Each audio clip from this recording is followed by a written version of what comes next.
Right. Welcome to the quarantine special series of talks of SICTAX at CSE IIT Kanpur. Today we have with us Pranjal Datta, who is a PhD student in CMI and IIT Kanpur working with Nitin Saxena. He'll be sharing his recent work on lower bounds on some of 25th power of univariate lead to complete de-randomization of PIT. After the talk, these talks will be made available on YouTube. You can ask your doubts and questions in the comment section below. Over to you, Pranjal. For introducing. So, without wasting any time, I'll straight dive into the talk. So, I'll start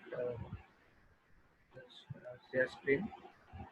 I, and Pratik, is it Yes, is it yes, okay? yes, yeah, Okay. it's perfect. Great. Yeah.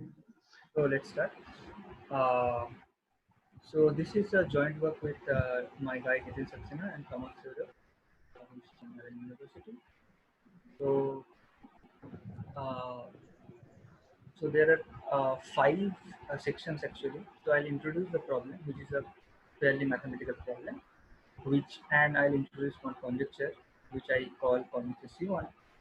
Then the second part will be the connection between the conjecture C1 and what we work on actually, which is algebraic complexity. So it will be a gentle introduction to algebraic complexity as well, if you don't know about that. After that, I'll introduce something called circuit normal form or CNF, and it is a very important tool in algebraic complexity. Then I'll go to some theorems, which is basically in algebraic complexity related to conjecture C1. So basically, I'll sketch the proof ideas of two theorems, and then I'll conclude. Okay, so we'll be talking about sum of Rth powers. So what is sum of Rth powers? So basically, uh, suppose I am given a invariant polynomial fx over initial f, and we fix a integer r. We say that f is computed as sum of Rth powers of univariates if actually, possibly you are expecting that only that it is sum of Rth power, sum of Rth power of invariant polynomial. So basically, the Ci are constant from field, and then Lix are basically invariant polynomial. Okay. So yeah. So interestingly, this sum of Rth powers is a compact mode.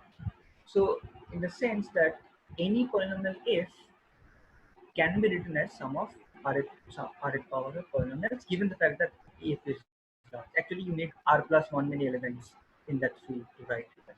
Why? Because actually you can show that any effect can actually be written as the Ci times fx plus lambda I to the r. So you need these lambda is to be distinct, and this is like r plus one many sums. So basically, you need to choose distinct lambdas, and that's it. Okay. So another point, given a fixed f, r, and s, where s is this basically twist of n, it might happen that this equation one you cannot write f as s many sum of r. I can give you example. For example, let's look at x plus 1 to r plus 1. You can actually show that if you fix your s to be 2, that means you need to write it as sum of 2 Rth powers.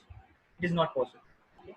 So this is a very closely related to Fermat's last theorem, but we will not get into that. But it can be shown that it is not possible. It's not very hard. So it is important to understand that this R and S both are important. Okay, both are important variables. Okay, so now given So, such a Pranjal, uh, uh, yeah, so in this last point, you're saying that the proof depends on Fermat's last theorem. uh, So, does it like so there depend on? is a basically there is a polynomial version of Fermat's last theorem, which Hmm. basically again says that when you can write this now, so a to the n plus b to the n equal to c to the n naught. So Okay. where a, b, c are polynomials, we can Hmm. show that it is not possible for complex numbers. So So it basically you can use relies that. on the fact that the proof of Fermat's last theorem. But actually it is not. In fact, it can be inductive as well. Basically, because that proof is inductive, it is not as hard as a number theoretic proof. Okay. Actually, it is. It's not that hard. You can do it. Okay. Okay. Given the Yes. given such a representation, we need to. So what we can do is the following. So given a representation like 1, so 1 is this equation, which is like as sum of our powers. I define support union size. So given an equation, given a representation, I call support union size basically denotes a number of distinct monomials and number of distinct terms required to write F. So when you have F as some summation Ci times Li to the R, you are talking about union of support of Li. Support of Li basically means number of non-zero monomials and non-zero terms. Union basically because let's say x square is both in L1 and L2, you do not want to overcount. So you will only count x square once. So that's why I'm taking union. Okay. So this union measure is important, and this is the measure we'll be talking about throughout the paper. So it's very important to understand. So given a representation F as sum of ordered powers, the measure is union of support of Li. I can give you an example. For example, let's look at s equal to 1. So, and let's look at x plus 1 to the d. So let's say x plus 1 to the d basically is L1 to the r. And also assume that r divides d, okay, for the simplicity. Then you can understand that, or it is very trivial to see that L1 is basically x plus 1 plus d by r, right? So what is support of L1? All these terms, x to the 0 of x to the d by r. So what is support of L1? D by r plus 1, mod support of L1, d by r. Because there are d by r plus 1 many elements, right? So, so given this representation, my this union support size is d by r plus 1. So, but now you can write F as many. So F can be written in many ways as sum of our terms, right? So then we actually call support union size of F, right? We denote this by U of F, comma R, comma S. Is basically so it's a minimal support union size. So we are not fixing any representation. There can be many representations. You go through all possible representations and take the minimal representation possible. So you basically, for every representation, there will be union support. So calculate, calculate, calculate, calculate. There will be a minimum, and then that will be or minimal. That will be your U of F comma R comma S. So basically, U of F comma R comma S. Again, let me stress. This is basically the minimum number of monomials required to write F as sum of ordered powers. Okay, and this is my measure. So this will be our measure of F.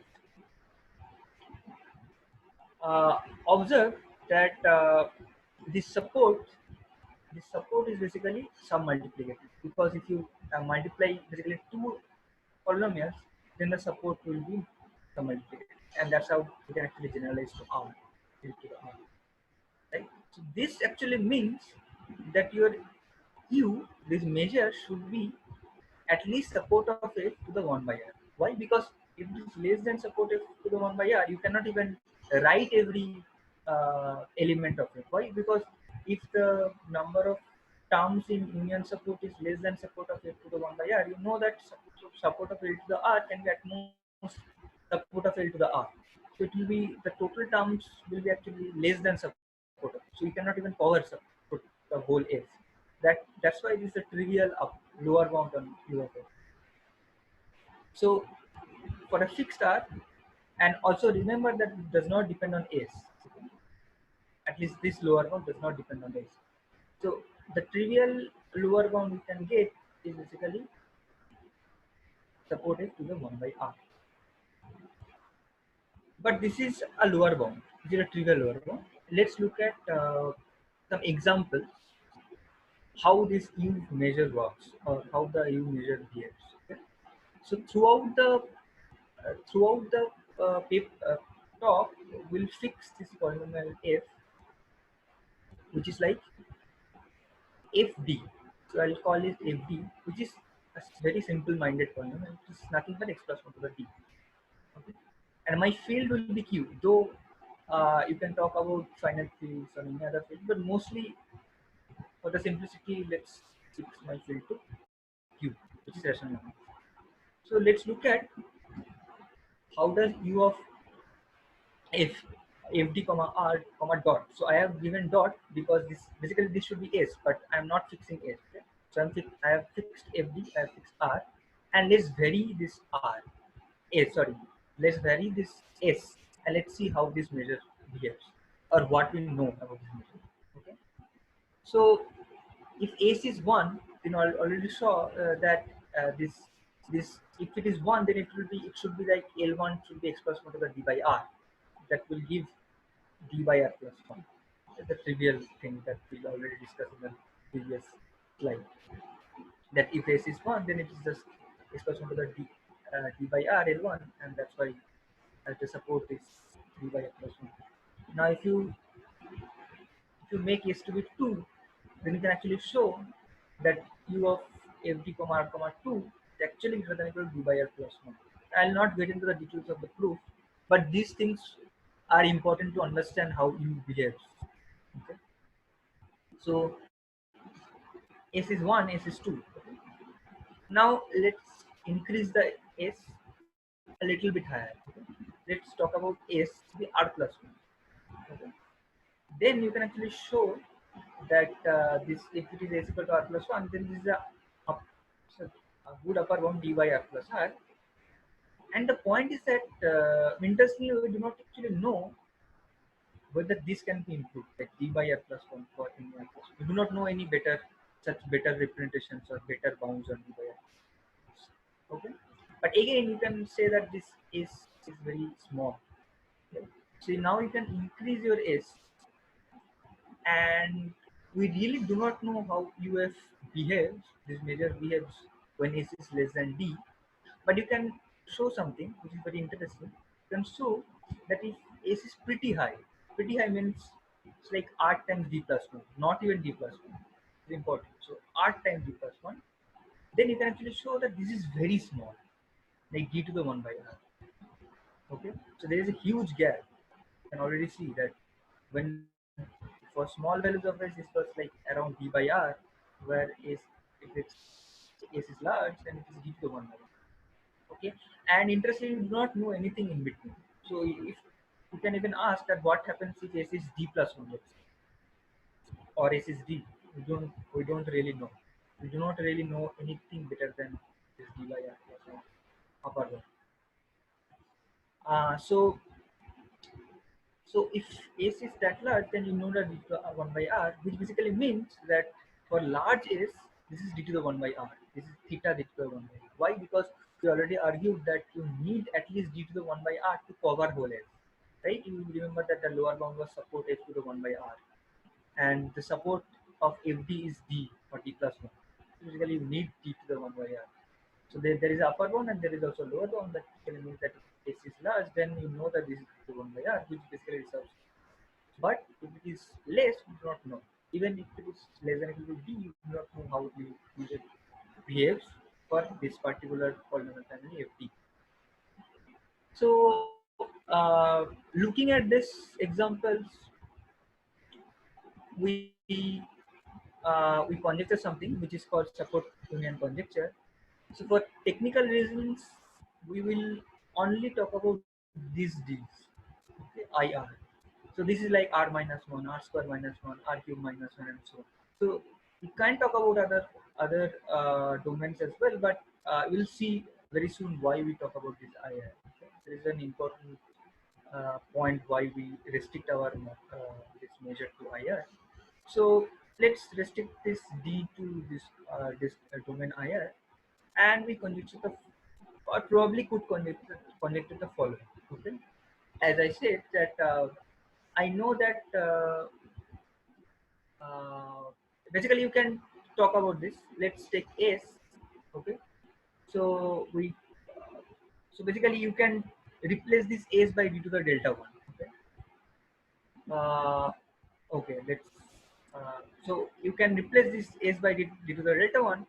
So you fix R, and this is my conjecture. So there is a one jump that I did.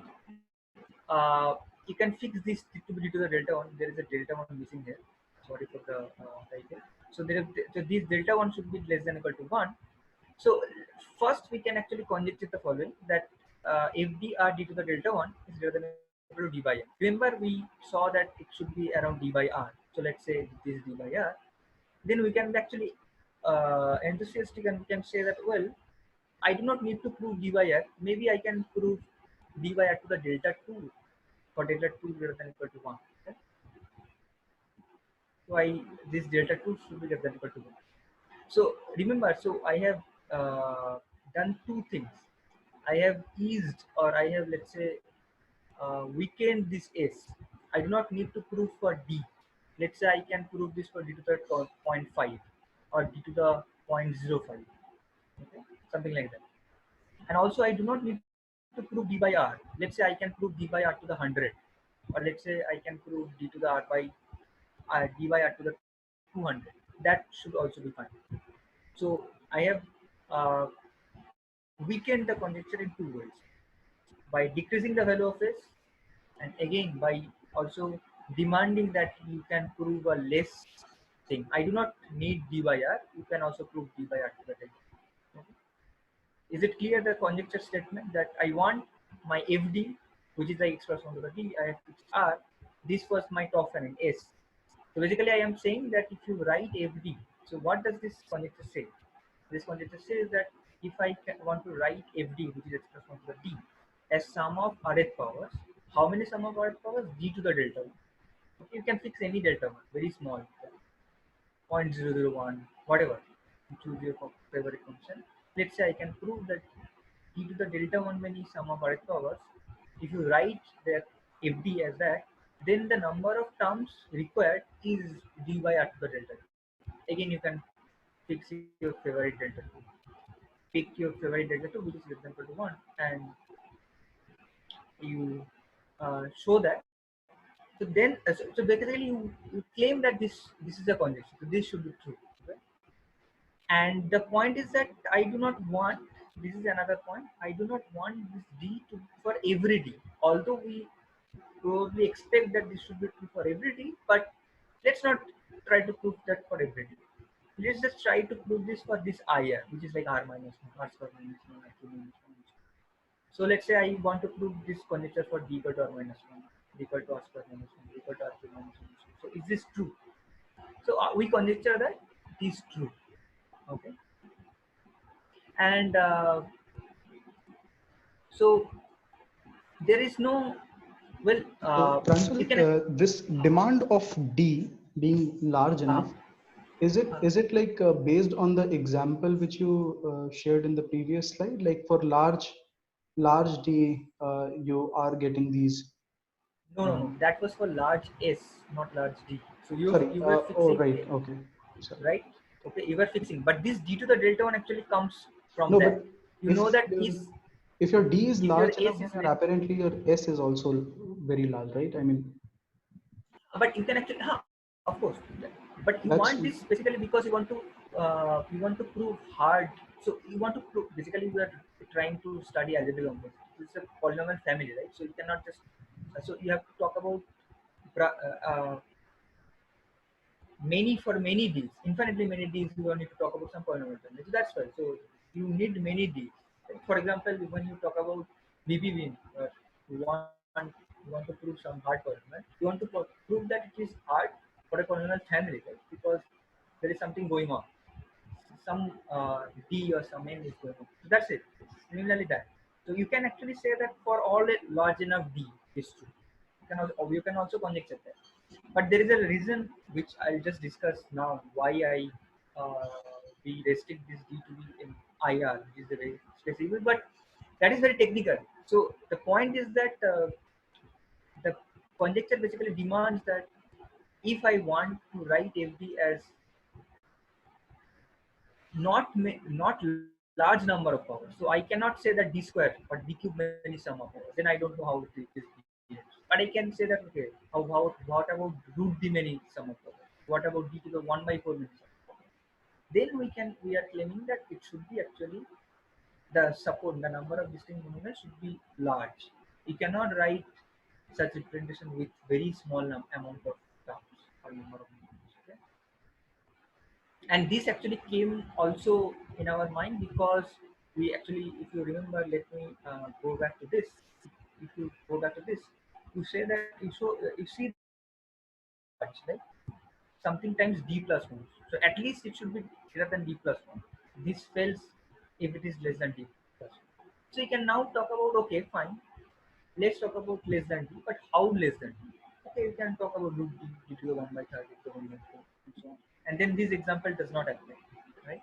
And looking at these examples, you might say that, well, it is actually around d by r. So that is one of the reasons we conjecture this. Okay. There is another reason to restrict this in IR, which I'll talk in 1 or 2 minutes. But before going to that, I want to also trace one point, which is that we also expect that this actually is true for many polynomial families. So it is not important to just look at x plus 1 plus b. You might be looking at, let's say, 2 dot x minus I or summation 2 to the I square x to the I. These are all d degree polynomials, right? And you can also conjecture the same for that this this is large. The support in is large. Okay? And most actually, if so, we'll see this later that the theorems which will prove in algebraic complexity, those will be independent of choosing these FD. So you can also work with these polynomials and say that this FD when this is product x minus y is large. Okay, and those theorems will also follow. But there is a reason to choose FD because it's a very simple polynomial and it is very easy to compute as well. So many of us know actually that FD can be computed by repeated squaring. Right? So, and in terms of circuit, which I'll introduce later, it has log this system. It's a very simple looking polynomial, simple minded polynomial, but we do not really know how to write it as so let's go into so why this IR? So why this IR? Because we actually show that this conjecture actually holds true over integers. So this is another point. So we could not prove this statement uh, beyond IR. We do not know how to prove this statement that this U of f d comma r comma d to the right is this for f equal to z if you do not pick d inside IR. But you can prove that if D you have picked inside IR, then actually this conjecture is true. And remember this, you have to prove this for f equal to q. So you know that this conjecture is true over integers, you need to prove this over rational. So I'll very quickly go through the proof. So the proof is basically simple. So remember, I want my R to be a prime power, right? So let's say R is some p to the L. Now this is important. Actually, you can show that d choose I equal to plus minus 1 mod p always. Okay. Whenever d belongs to this I. This comes from Lucas theorem. So this basically shows that d choose I is plus minus 1. That means fd mod p, if you look at fd mod p, every coefficients are there.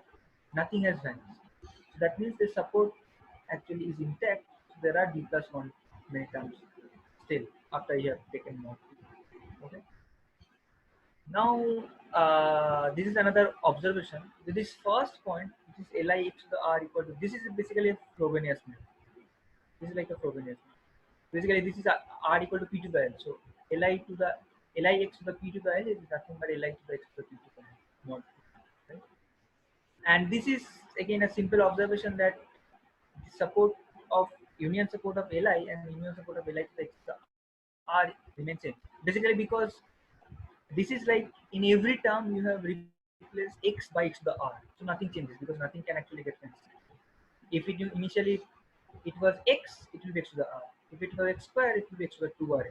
So everything will be there as it is. Number does not change. So that means these two properties hold. Okay. So now the proof is basically very simple. So you look at FD. Let's say I can write FD as summation ci li to the r. You look at mod p. You take mod p. Now this is like actually mod p. But this side, you can actually look at the Frobenius and you can take this R inside, right? So you have summation Li x to the R, right? That means now look at the support. LHS, the support actually, it's intact. It is D plus 1, right? That means you know that this support should also be D plus 1. Why? Because you know that union support of Li x to the R is D plus 1, but you know that union support of Li x to the R is nothing but union support Li x. It does not matter whether you look at x to the R or the number remains same. Support union Li is greater than equal to D plus 1, which is actually much much more than you require. This is very tight. You actually needed just d by r to the delta 2, but you actually have shown that it is d plus 1, right? So basically, whenever you write every as summation ci I like to the r, you know that this is d plus 1, which basically means that new measure should be d plus 1. So my conjecture C1 is true over this domain. Okay, so this is a very interesting and important point why we chose this domain or restricted to this domain, right? And also this serves basically all the purposes we needed. So and it is true over z, so let's stick to this particular domain. Okay, so now we have talked about why this conjecture C1 holds true over z.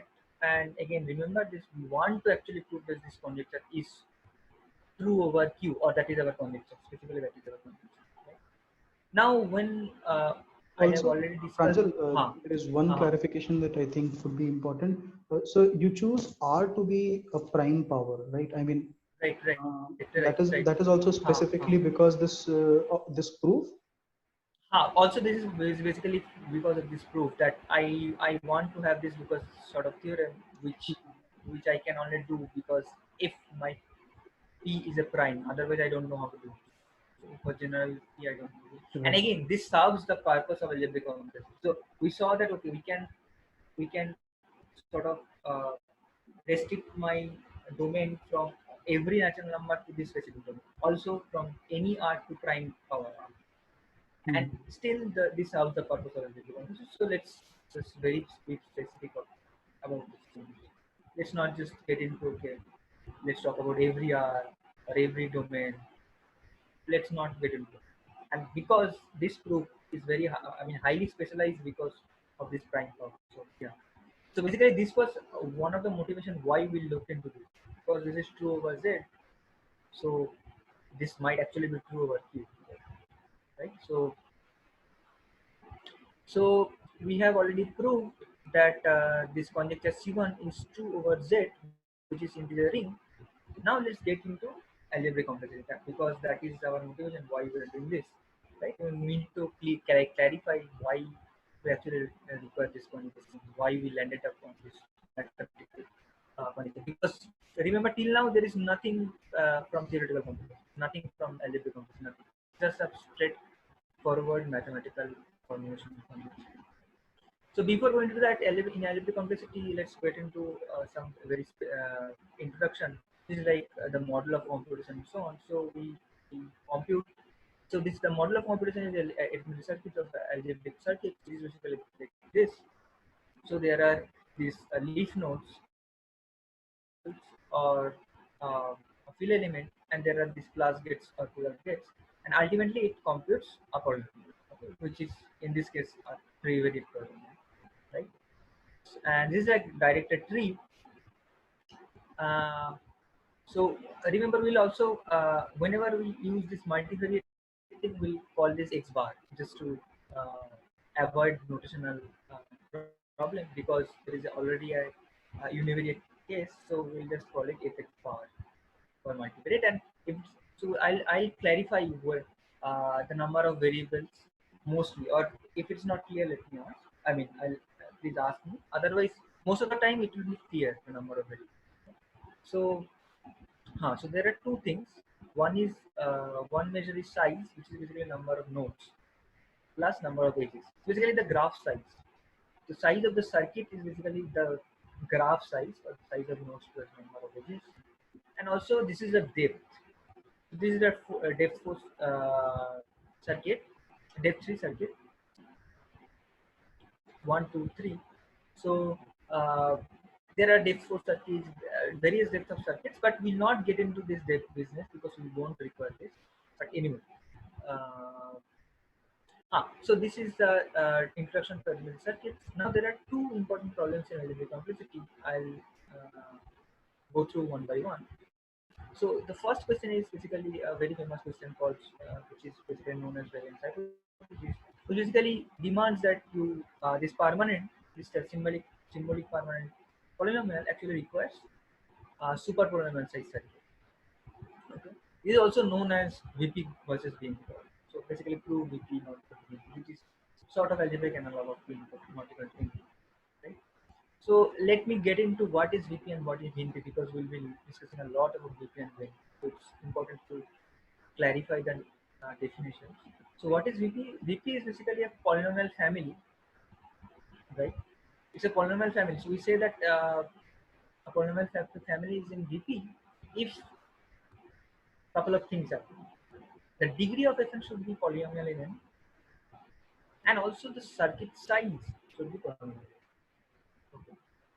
So there are two things: degree and size. Both should be bounded by polynomial. What is VNP? VNP is like a exponential sum of VP, but it's not exactly exponential sum of VP. It's like a projection. So there is a difference between just summing up any exponential sum of VP and this projection. And the main difference actually comes in explicitness, which I just talk in a minute.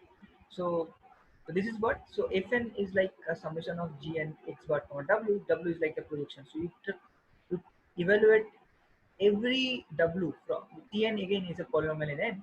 So this is like a sum over exponential many gn evaluated at exponential many points. So this, so if fn is, you can write fn like that, then I would say that fn is in VNP. And Valiant's hypothesis basically says that V not equal to prove V not equal to, it is not known to me. Right? And as I was saying that this explicitness actually comes somehow from this projection sum. So in some sense, we know that if Fn is in VNP, then Fn must be explicit. Fn must be explicit, meaning the coefficients must be somehow explicit. Okay. Now there is a sufficient condition known for the explicitness, which is actually known as valence criterion. Okay. It is not necessary, by the way, but it is known to be sufficient.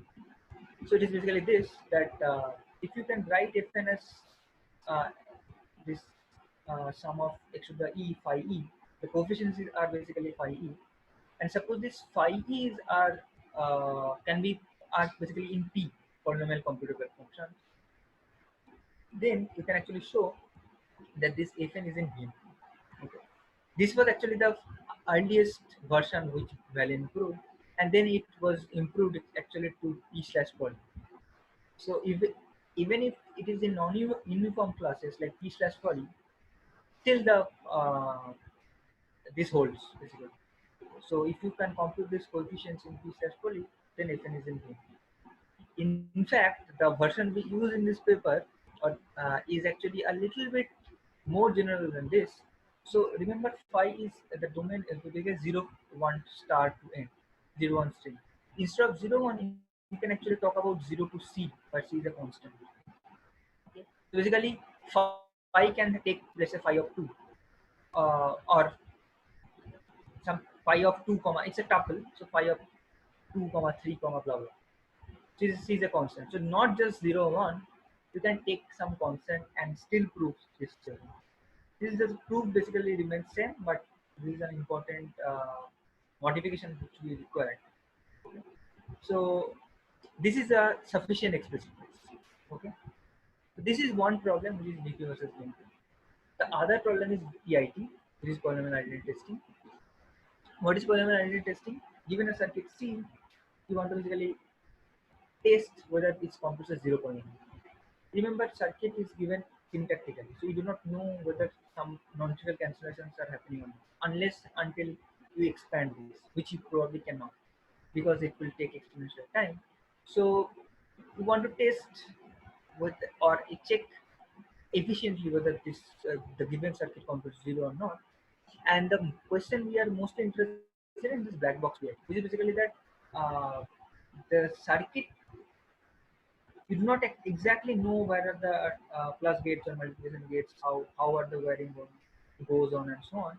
But you can, so basically you can evaluate, you can give the circuit some values, it will evaluate and it will output the value. Okay, so this is basically called the query access. Let's think this as a as an oracle. So this circuit is an oracle, you are giving some values, it will output some values, 0 or 0. Depending on that, you need to output whether the given circuit computes 0 or not. There is an equivalent notion which is hitting set. So what is a hitting set? Hitting set is basically a set of points, so that if the given circuit is non-zero, you know that it will hit at some point, outputting, which will output non-zero. That's why given a circuit and given a hitting set, you just need to evaluate at all the points, and you will know that one of the points, if it is non-zero, one of the points evaluated at that will be non-zero, and you know that that is not a zero point, and otherwise it is. And black box PIT and heating sets are two equivalent motions. So if you can prove that black box PIT is in P polynomial time, then you can actually construct a heating set and vice versa. But what do you know about this general Laplace PIT? So there is this polynomial identity lemma, which basically says that if it's a degree D polynomial, and if you evaluate it at any D plus 1 many points, then it will be non-zero. But the catch is that you do not know how to pick up this D plus 1 many points. It can be anything. So you do not know. So that's why if you pick randomly D plus 1 many points, most of the time you will get successful, and that's why it is in randomized polynomial time. Basically, this lemma shows that PIT is in randomized polynomial. To put it in polynomial time, deterministic polynomial time has been a open question since forever. Right? So now we know these are the two important problems. And now I'll go back. I'll go and try to figure out how we can relate this C1 conjecture C1 which we introduced to this problem. So, okay, so here are these things. So there is this VP not equal to VP. That is this expressing heating set. Remember, expressing heating set and black box PIT are equivalent. So if you can construct heating set, you can give polynomial time algorithm and vice versa. So what are the things known? Interrelations. We know that if you can prove VP not equal to VP, then this is by Cabannes and Pagliazzo, and also this is also true from Agarwal, Ghosh, and this result, that if VP not equal to VP, then you can construct expressing heating set, but the catch is that it is in quasi-polynomial, not in polynomial. Okay? But however, it is efficient quasi-polynomial. And what we know in this direction from expressing heating set to PIT, VP not equal to VP, it is again by Cabannes and Pagliazzo. But this is a conditional result. I'm skipping some details. There is some condition, some Boolean thing happens, some Boolean lower bound happens, or some algebraic lower bound happens. But nonetheless, something like this is okay. So they are related like that. Now let's go into a very recent result by GKS both Kumar, Solomon, and Saptarishi. They proved the following. They proved that suppose I have a constant variate polynomial, which is hard, explicit and hard. Explicit means you can compute by coefficients efficiently, maybe t slash 4 as I did.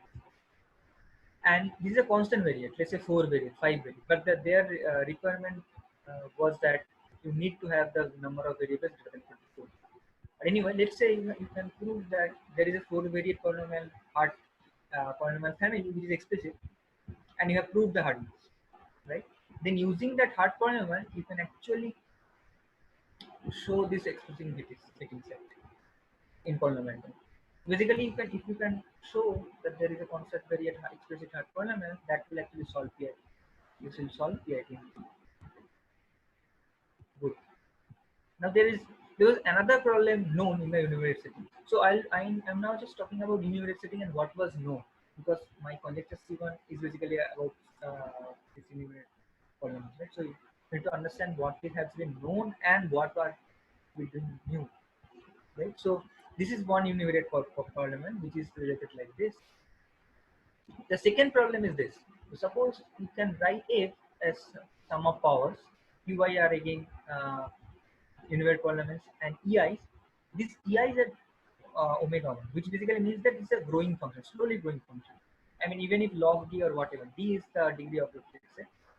So suppose this degree is like less than equal to t, and your ei is these exponents are any growing function, and you can prove that if you want to write f as sum of powers of qi, then you require this s, this top sign in s to be like d by t to the omega n.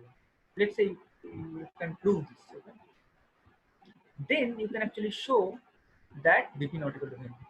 This basically almost organically comes from the depth reduction from another called 2008, but it was sort of very explicitly mentioned in this Coherence paper in 2008.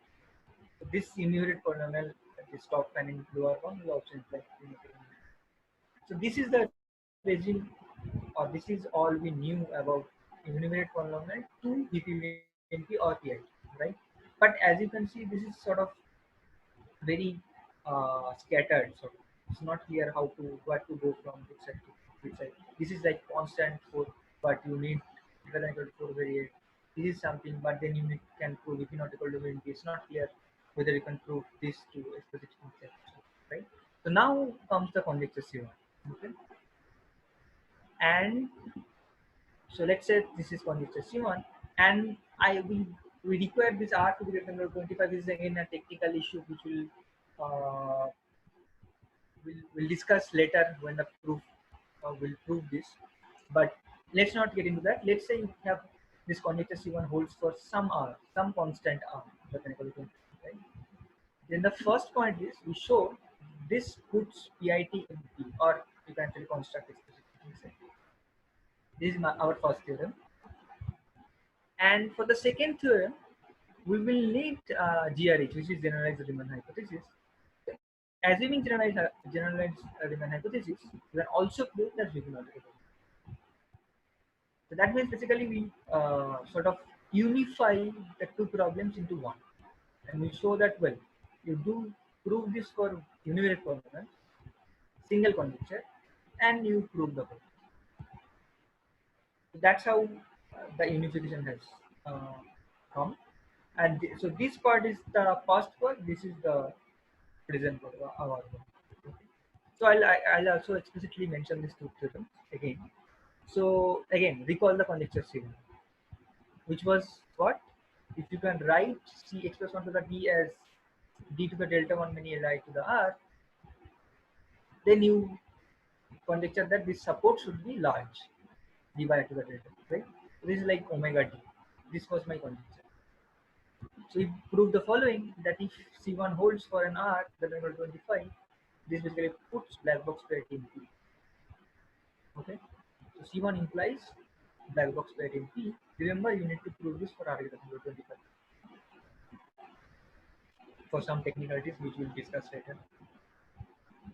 Second, again, we can prove that this implies we will not equal to VNP, but we need this GRH, and GRH comes for some explicitness, which we will see why GRH comes. Right? But these are the two main important theorems. Okay? And also, there is one important thing in theorem 2.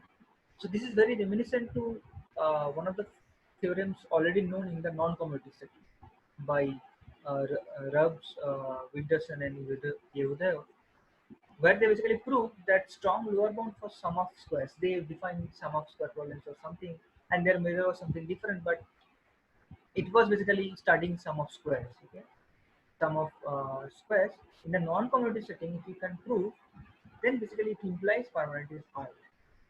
Okay, so this is very close to that. So this is like sum of, instead of sum of squares, you are basically saying sum of 25th powers. And by the way, this sum of constant powers was not studied before, as I already mentioned earlier, that most of the time the exponents was omega 1 function, so small growing function. So exponent being constant was not very clear. So this is basically the first time where we uh, showed that well, actually constant uh, exponents are very useful. or could be very useful. Okay, so that's it. So these are the two theorems, and we'll sketch about the theorems a little bit. But before going into that, I want to talk about something more about this conjecture C1 and theorem 1 and 2. So as I probably said earlier, that you can change your problem names from x plus 1 to the b, you can probably work with product x minus y or summation to y square. Right? The implications still hold. Theorem 1 and theorem 2 still holds. So instead of x plus 1 to the b, if you can prove that, let's say, if you want to write product x minus I as sum of ordered powers and the lower one holds, then still PIT is in P and P not equal to P as in GRE. And there is this catch, which is a very, very interesting. So in fact, you can show that if you can prove this conjectures for summation 2 to the I square x to the I, then in fact you do not even need GRH. So this is a very, very explicit problem. The 2 to the I square is so explicit that you do not need GRE. So the GRE was required for some explicitness because we wanted to show that this is in PNP using the criterion. But you do not need that. You do not need that if you want to work with something like that. This is very important. Also, as I said, I have not restricted initially that when you write f as some li to the r, what should be the degree bound of li, right? You can say, can we even allow li to be, let's say, exponential in d? What should be the bound? Or is it like any there is no bound? You have to prove this for every possible uh, li. This basically shows that for theorem 1, for PIT in P, if you can prove this conjecture restricting your degree li to be ordered d is enough, linearity. While for theorem 2, d log d is required. So you do not need to, let's say, work with d square or d cube. So you write x plus 1 to the d as sum of ordered powers of li, where you can assume that degree of li's are d, ordered d, or ordered d log, and prove the conjecture. If you can show that the conjecture is true, will be done for PIT with theorem 1 and 2. PIT and did not. You do not need to prove beyond d log d, something like that. So this is again a very restriction, and this might actually help in proving this theorem, because who knows, maybe proving for t to the 10 or t to the 100 might be harder. But this is a very restricted case of a line. Okay. Now there is another version which is a relaxed version of C1. Remember, in conjecture C1 the measure was union support. Right? So if x square, so we did not want to take two terms, we did not want to count same terms twice. Suppose L1 and L2 shared same term, x square, let's say. Union basically made sure that we won't count that twice. But let's look at the sum of support Li instead of union. So basically, if x square is in L1 and L2, we'll count them twice. Doesn't. And this measure, and again, similarly, you can define this measure, which we'll call SF. Okay. And trivially, you can show, as union is less than equal to summation support Li, it can actually, it's very trivial to see that this actually holds, that U is less than equal to SF. So we also conjectured that U. So what was our conjecture? Our conjecture was UF should be large, right? So if UF is large, it automatically means that SF is large, right? So we can actually conjecture the following, that SF is large. Okay. Now let's say we conjecture that SF is large. Can we prove the similar thing as theorem 1 and theorem 2? So we can conjecture that SF is large. It seems that we can actually prove with this SF measure that VP not equal to VP. Theorem 2. But we do not know how to prove theorem 1 using this relaxed SF. This is a sort of trade-off. So you are relaxing this measure, but then you are also losing something here. You cannot both prove VP with PNP. You can prove VP with PNP, you cannot prove PNP. So that's a sort of trade-off. But anyway, we'll not be looking at C2, we'll just be looking at C1, which is union support. Okay? So Pranjal, So, I think uh, yeah. So I have a question that what is that property that you are looking in your polynomial FD, like in generality, that would imply theorem 1 and theorem 2.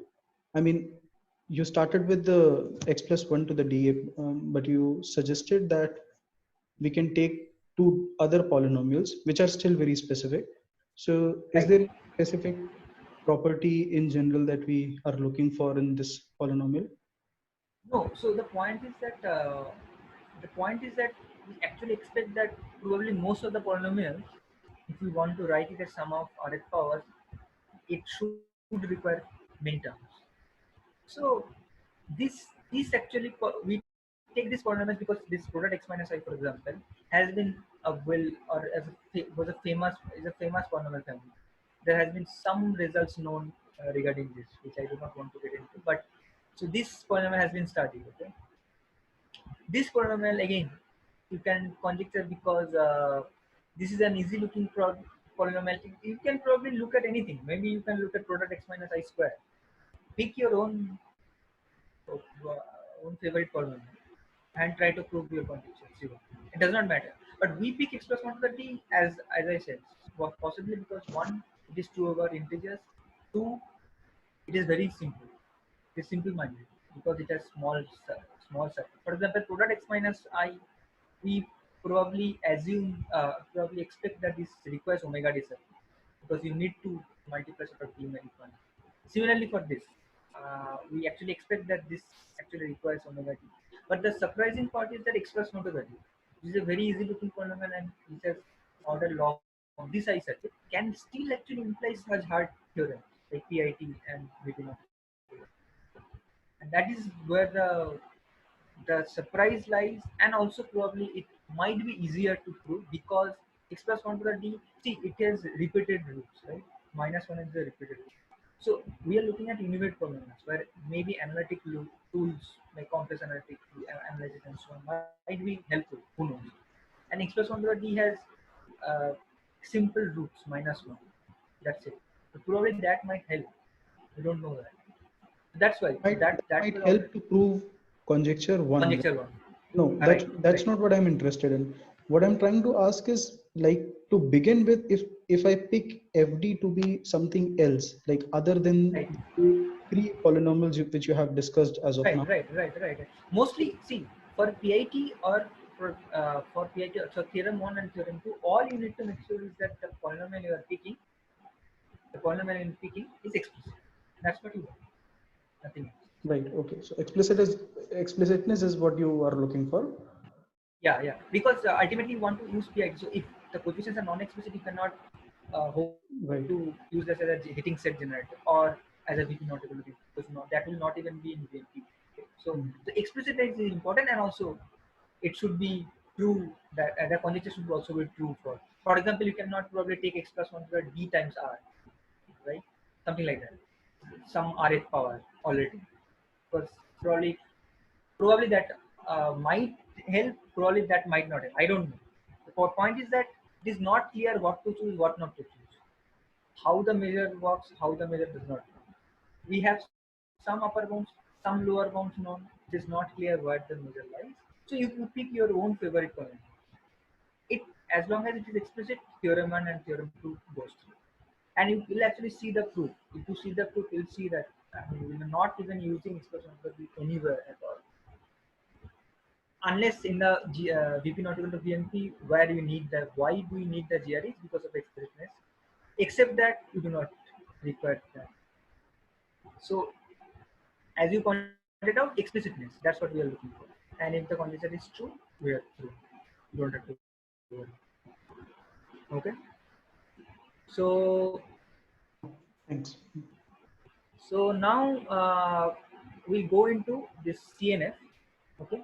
We now go into the CNF, and this is another important circuit normal form which we'll use uh, to prove theorem 1 and theorem 2. So how am I doing with time? Uh,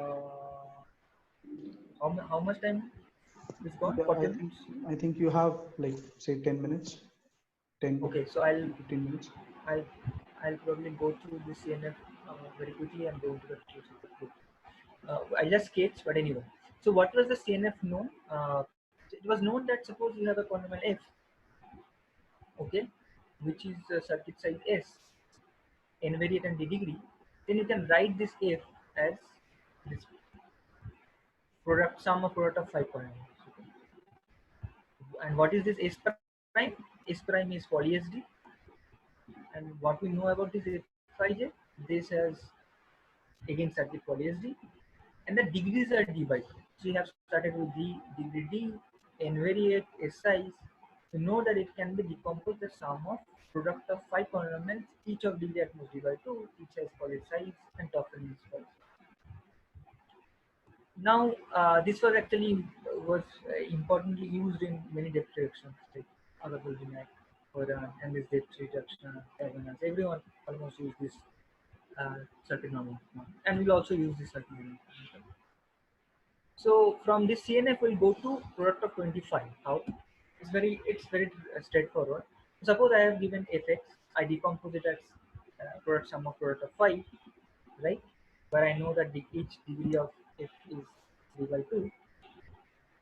Now I apply this formula again on each Fij. Okay. So I know that fx is like this. I apply this CNF on each Fij again. So you write this Fij again as sum of product of polynomials. Okay. And what is the degree of this Fij here? It was d by 2. Again it will half. So this will be d by 4. Okay. Now you rearrange. So you basically rearrange this sigma and pi, and you'll see that still it is poly SD, and this product has been 5 cross 5, which is 25. And I am renaming this GI using this. I'm not going into that, but it is easy to see how to product some product, how to do this in sigma product. Just expand it out and see that. The important point is that it is the top finding is still poly SD and the product is 25. Okay? And as I said, the degree is now d by 2 because it was d by 2. Again, you apply this, it has been d by 2. And this is the main important CNF we'll use, and we'll also say why d by 4 was used. Okay, and this is a fairly straightforward point that given fx, you can write this as sum of 25 products of Gij, where degree Gi are d by 4 and coefficient is polyester. Remember, this is product of 25, right? Now I somehow want to go to powers, right? And powers of R in fact. So we'll do it in 2 steps. Once we'll use something called Fisher strip, which is basically the following. If I have been given a product of polynomials, I can write it as sum of powers of polynomials. Okay? If it is a m product, m many products, sum can be 2 to the m many sum of powers. This is the product, you go into powers. Where what are these ages? These ages basically are linear combination of GIs. That's it. So remember, from M you're going to 2 to that. Now let's just blindly apply this to our polynomial. Okay. So what did we get from the previous slide? That if you can write fx as sum of product of Gij of 25 networks, right? Now I actually replace this product as sum of powers using this Fisher strip. Okay. So apply Fisher strips in each product Gij. Okay. What do I get? You get Gi to the 25 because it was 25, it will power 25. How much will the top fanning grow? So it will to 2 to the 25, right? 2 to the 25 times whatever the top fanning, which is again a constant. It does not matter because the product gas was 25. So now basically you know that fx can be written as sum of 25th powers, okay, of top fanning polyester. And remember, what is the degree of Gi? It is important. So what was the degree of Gij? It was d by 4, right? And what does Fisher strip do? It says that it is linear combination of Gij. So Gi is linear combination of Gi, just linear combination. That means it cannot increase the degree. That means the degree is still d by 4. So this is important. So what you have achieved is the following. From fx, you have written it as sum of 25th powers of polynomials, but the top line is polyester. Is that clear? Okay. So now I go now. I have 25 powers. Now somehow I want to connect this to sum of RF powers. From 25, I want to go to RF powers, and that is also very straightforward. I probably will skip the proof. So this is important. So this basically shows that suppose HS is a polynomial. Now I can write a power of Hx as r plus 1 many Rh power of Hx plus lambda. Okay, just look at this theorem. This basically says that if I have Hx to the m, so basically we'll take m to be 25. This basically says that 25 powers can be actually converted to sum of any Rth powers, but each will be r plus 1. Okay, and remember the degree does not increase because this is like plus lambda, which are constant. So the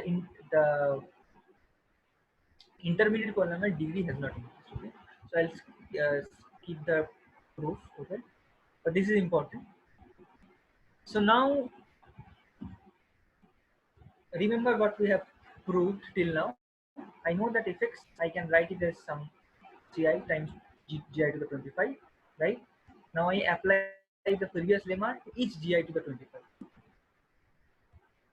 Okay, so that each gi can be written as summation cij gi plus lambda. Okay, from 25 I have gone to r with this r plus 1 many things. So for each gi to the 25, I need r plus 1 many powers, and the top canon is as it is. So now I collapse the two sum and then again rename it. So this is like what? R plus 1 times poly ST, because for each you needed R plus 1. So this is R plus 1, the top canon is R plus 1 times poly ST. And it is like Ci dash times Gi dash. Gi tilde is basically like Gi plus lambda. Some Gi plus And what is the degree of Gi tilde? This is d by 4. Because this was d by 4, degree of Gi was d by 4. That's for degree of Gi plus lambda G was d by 4. That's why Gi tilde is d by 4. So that's it. This is my CNF which I use. That is all I wanted to say from this. This is my CNF. What does it prove? That given fx, which is a S size d degree polynomial, I can write it as sigma with sigma pi in algebraic complexity theoretic language, sigma with sigma pi, where the top line is poly ST, this is a wedge, where this is r, this is sigma, this is pi. Pi is d by 4 because the degree of gi is d by 4. And remember, there is no r plus 1 because we are looking at constant term. So r plus 1 is again a constant, so you forget about r. R is like 25 or R is like 30, whatever you can prove for R. So that is the CNF that we will require for the proof sketches. That's it. Given fx, I can write this as sum of Rh powers, where the top line is poly ST and individual degrees at most d by 4. Okay. So now I'll directly go into the proof. This this will be a very short proof. I'll not even go into the detail. I mean, I'll just touch the main idea, that's it, and then I'll finish this. Okay? So let's go into the furniture C1 to PIT. Okay. So what was the theorem one? That if furniture C1 is true, then PIT holds. Okay. Again, recall the furniture C1. What was that? If you write your FD as sum of d to the delta 1 many Rh power, then the support union should be large, which is d by r to the delta, right? That was my conjecture. Now, what is the idea? Idea is the following. I want to use this to prove that there is a fixed constant k. This is important. Fixed constant k. We'll fix some constant k accordingly. Okay, but there is a fixed constant k, order and degree, hard polynomial family pkn. Thus that size is n to the omega.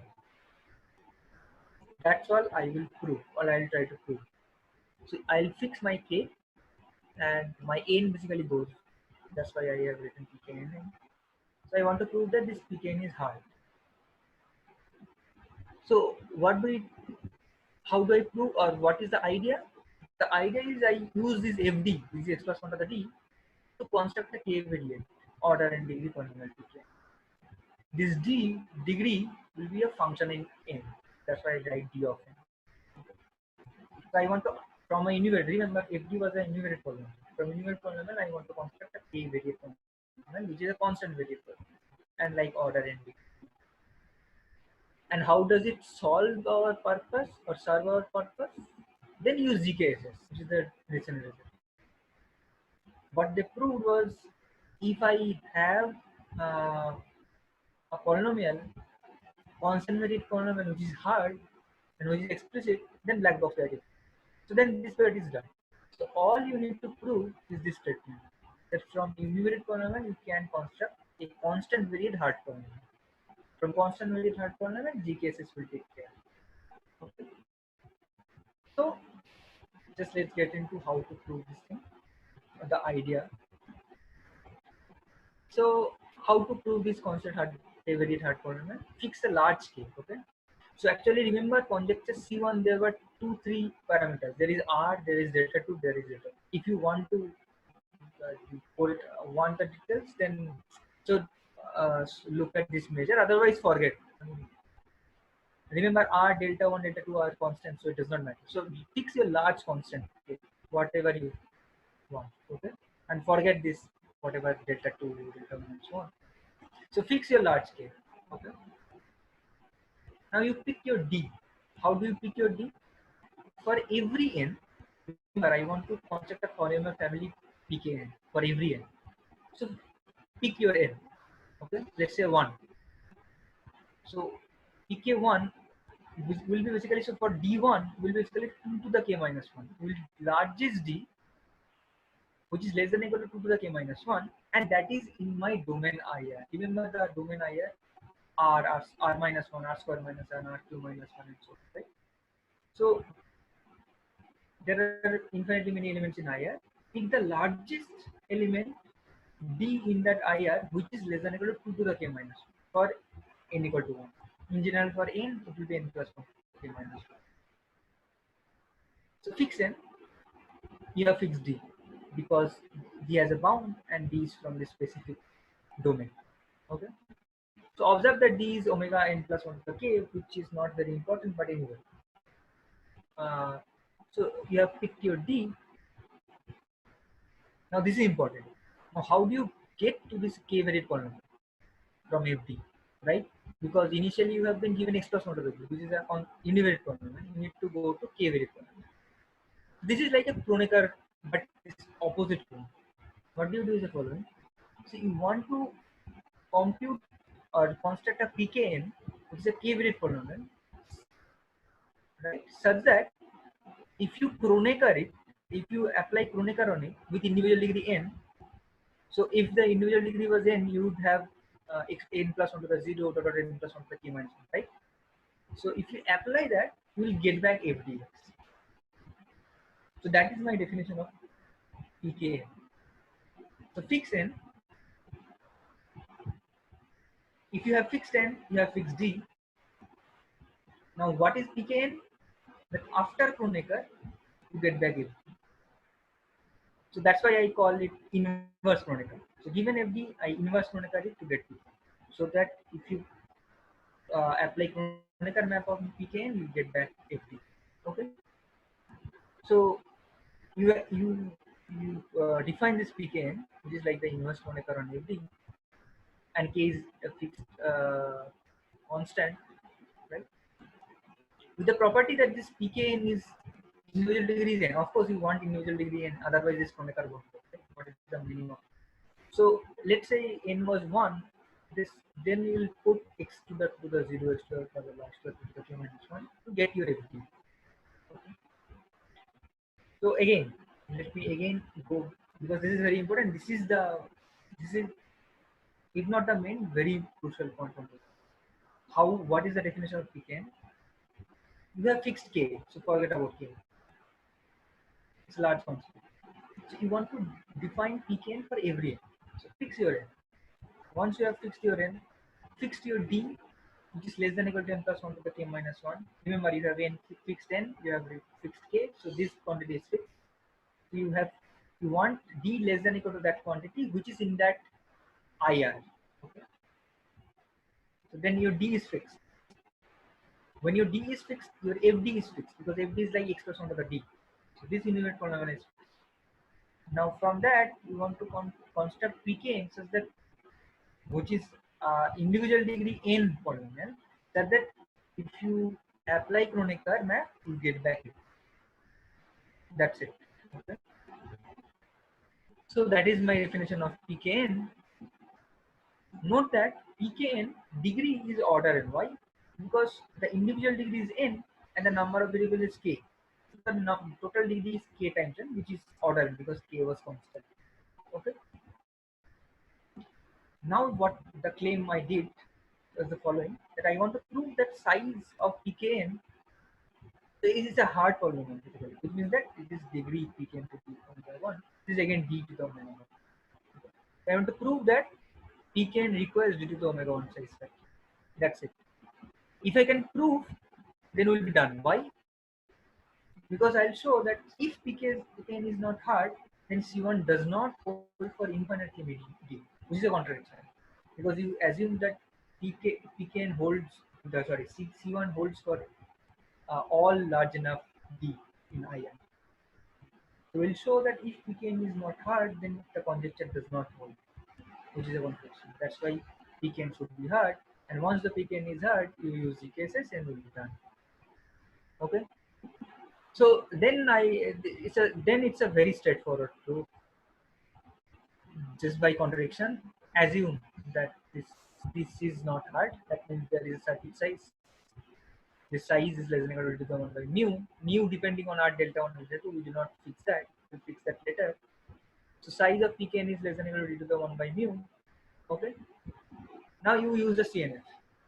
Remember, you prove the following, that if pkn can be computed by a size S circuit, then pkn can also be written as sum of rth powers of poly SD, right? Remember poly S and degree softening, where G tilde is also degree by 4. And this is kn by 4. Why? Because degree of pkn was kn. So the degree has 1/4, and the top and is poly d to the 1 by mu, because that is the size, this is the degree, d is the degree.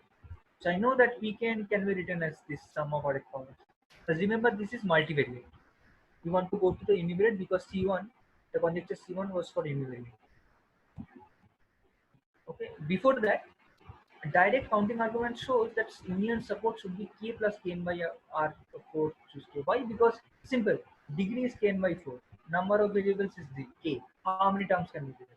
How many k variate kn by 4 degree monomials be there? K plus kn by 4 choose k. Simple formula. That's why the union support is this. Right? Now the magic happens. Now you again do the Kronecker.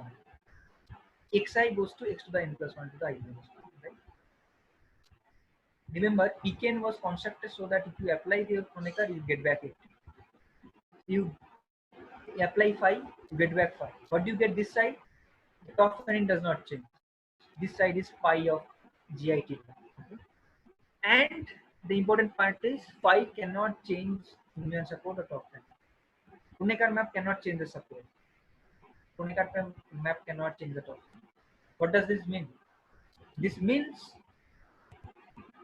FD can be written as sum of rth powers, where this top n is poly whatever, and this support union is also k plus kn by 4 because initially the support.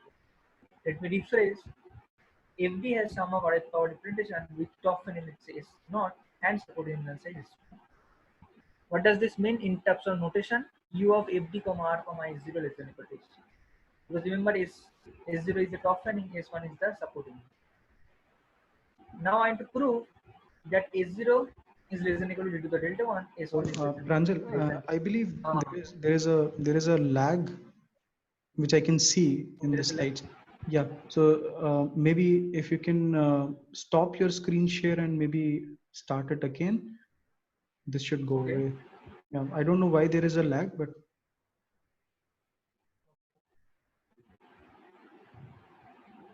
Okay. I see. Okay. I am again doing this. Share screen. Okay. yeah. Okay. So so basically Just a second. you can Just a prove second. that. Yeah. Okay. Okay. I believe. Yeah. Okay. You can continue. Let's see if the problem persists. Yeah. So Uh, basically I want to prove Maybe you can start again from this slide. I don't this slide. think. Okay, fine. Yeah. So what we have shown is basically FD can be written as sum of poly sum of ordered powers, but S0 is poly, and the union support is a k plus k by 4 to k, because this cannot increase that often, as I said. So in terms of notation, I have proved that U of FDR is not less than equal to S1, because S0 is that often and S1 is the polynomial. Now you choose your mu properly, because remember S naught depends on d to the 1 by mu. So you can choose actually mu properly to show that S naught is less than equal to d to the delta, S1 is less than d by r to the delta. I'm not going to the details to sure. What does that mean? That means U of f, this means that is less than d by r for many d, infinitely many, which is a contradiction, because you started by saying that conjecture C1 holds for infinitely many d. So all large enough d in IR. So that's it. That means pkn is hard. That means PIT is in T, because then you use the GKS filter. Why? And this is important. Why? Where did I use that 25 is required, as I promised that I'll say? Instead of 25, if I would have used 5 CNN, I would have landed up with K plus Kn by 2 choose K. Remember, it was 4 because I used 25 CNN. I had used twice the CNN. That's why it was 4. Now it is 2. But if you use this, you can show that this is greater than D. So you cannot expect to show such uh, such contradiction. So that's why 25 is there.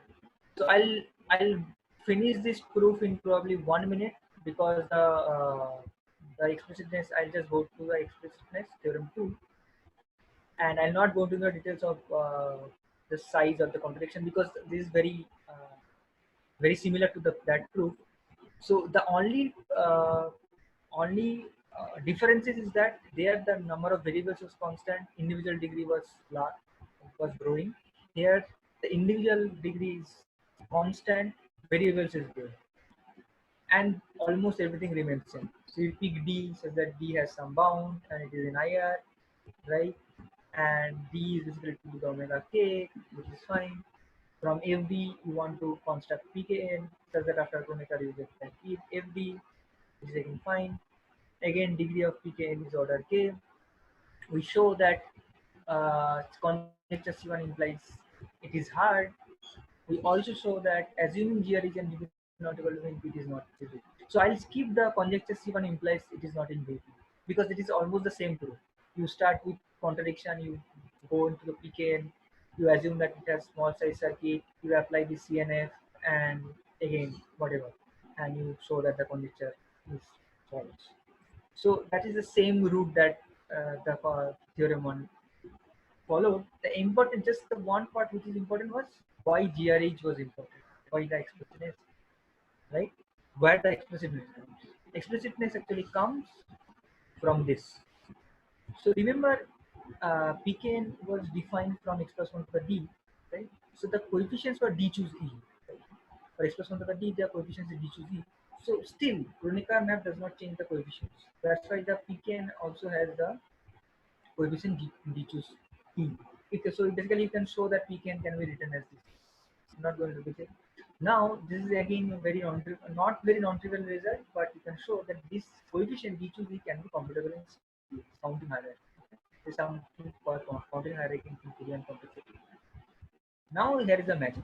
Burgess have proved that assume VP equal to VP and assume GRH, then CH collapses to P slash P. So assuming VP, VP and GRH, D to Z are computable in P slash P.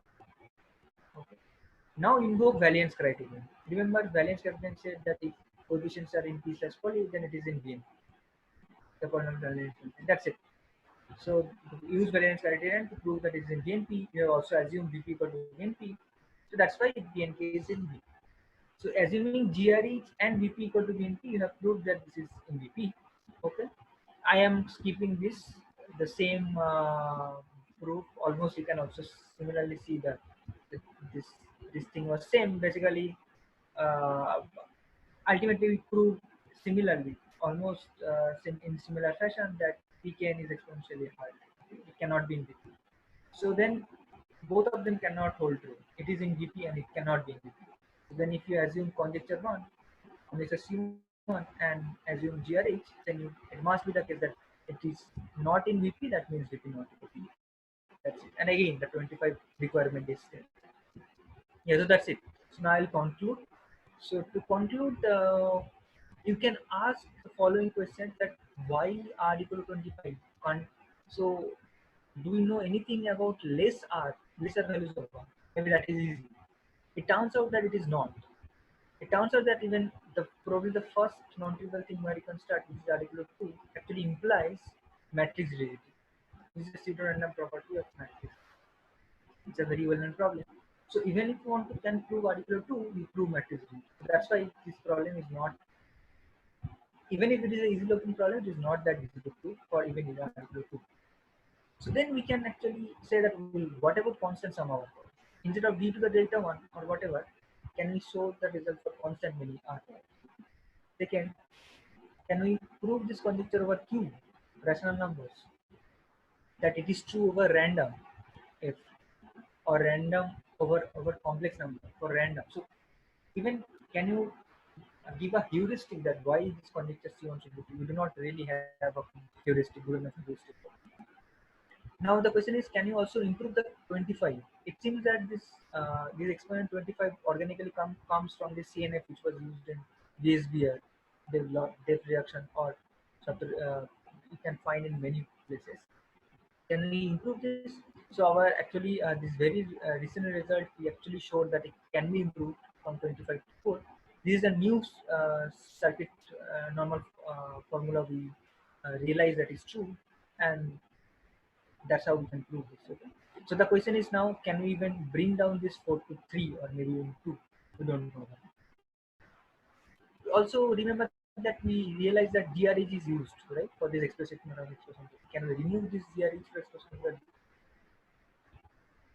Yeah, and then be ambitious. Why not even push competition? And then it will end up our business or anything. Yeah, yeah. So that's it. Stay safe.